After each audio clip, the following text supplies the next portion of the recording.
hal luar bandar. Jadi apakah pandangan Padang Tegap ini bersama-sama dengan tokoh-tokoh akademik yang lain, bukan berdasarkan sentimen parti politik seperti yang disebut oleh rakan saya tadi? Minta ulas sikit. Di antara orang yang paling kecewa ialah kalangan ini, kalangan profesor, kerana mereka lah orang yang terlibat secara langsung dalam usaha untuk memartabatkan bahasa Melayu sebagai bahasa ilmu. Tiba-tiba apabila sudah berjaya bahasa Melayu dijadikan bahasa ilmu di peringkat universiti, dan lahirnya pakar-pakar matematik dan sains yang sekarang ini bekerja di universiti dan tempat-tempat lain pengajian tinggi, hasil daripada sistem yang dijalankan berasaskan sistem yang ada. Jadi apakah yang boleh meragukan kita lagi sehingga kita nak kembali kepada awal, pada mendaulatkan bahasa Inggeris? Ini menjadi persoalannya.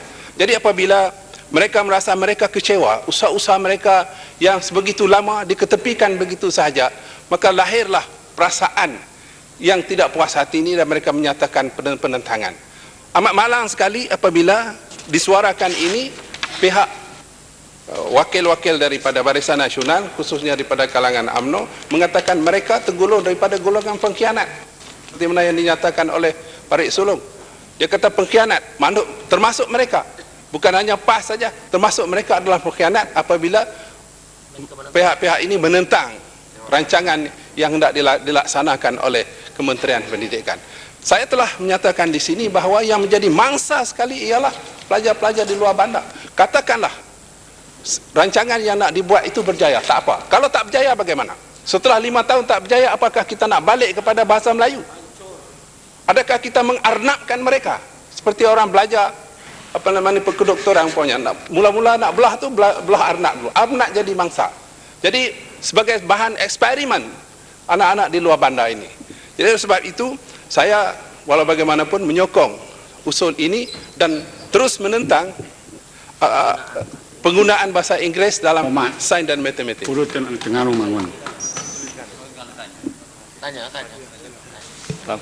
Terima kasih Datuk Pengerusi dan terima kasih Yang Berhormat Padang Terap.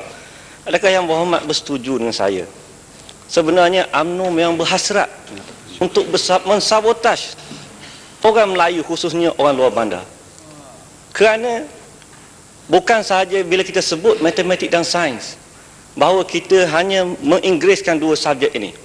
Kalau kita tengok mata pelajaran yang ada dalam SPM, peperiksaan SPM, bila kita sebut matematik dan sains, ini bermakna matematik moden, matematik tambahan, fizik, kimia dan juga biologi. 5 subjek utama termasuk bahasa Inggeris. Makna 6 subjek akan diajar dalam bahasa Inggeris.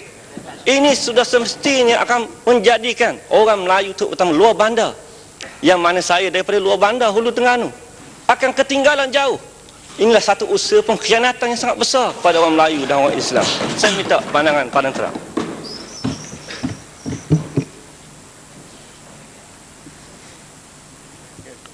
Saya memang daripada awal menyatakan bahawa apabila sains dan matematik diajar dalam bahasa Inggeris, semuanya akan menjadi bahasa Inggeris kecuali bahasa Melayu.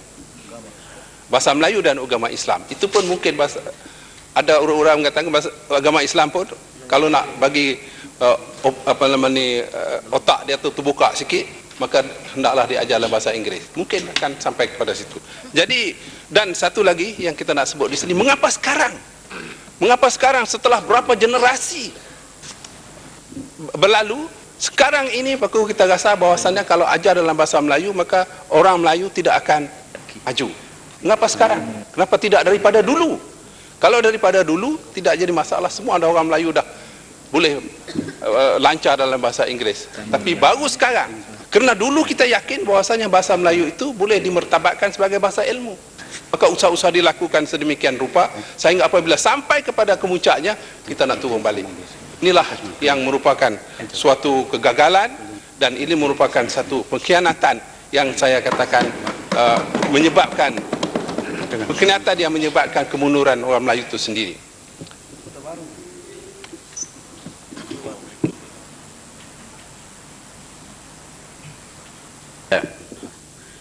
Terima kasih Dok. Terima kasih Padang Terap. Saya bukan nak jawab bagi pihak menteri. Tapi apabila Padang Terap tanya mengapa sekarang, terutamanya apabila Padang Terap mengatakan bahawa bahasa Inggeris itu bahasa penjajah, saya tidak setuju sama sekali bahawa bahasa Inggeris itu bahasa penjajah.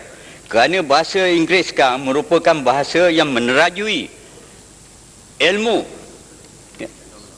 dan juga teknologi. Dan kalau kita katakan mengapa sekarang, kita patut mempersoalkan mengapa Perancis yang tidak suka kepada bahasa Inggeris, sekarang Perancis pun belajar bahasa Inggeris. Di Perancis kalau kita cakap bahasa Inggeris, orang Perancis tak akan jawab. Kerana mereka tidak suka kepada bahasa Inggeris. Tetapi di Perancis sekarang menjadi dasar kerjaan supaya membelajar bahasa Inggeris. Cina pun begitu. Jerman pun begitu. Thailand pun begitu. Jepun pun begitu. Apakah kita nak beku dan jungut, tidak menerima perubahan? Tapi Yang Berhormat Dipis, Sila jawab. masa untuk Padang Terap sudah dekat habis, cukup. Jawab. Oleh kerana adanya pemimpin yang macam inilah, maka semua orang jadi keliru. Lipis tidak faham. Lipis tidak faham. Saya tidak mengatakan, saya tidak menentang bahasa Inggeris.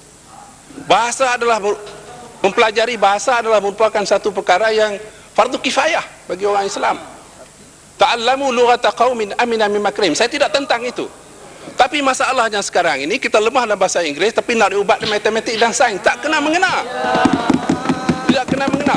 Saya telah berkali-kali menyatakan di sini bahawa guru bahasa Inggeris di luar bandar tak cukup.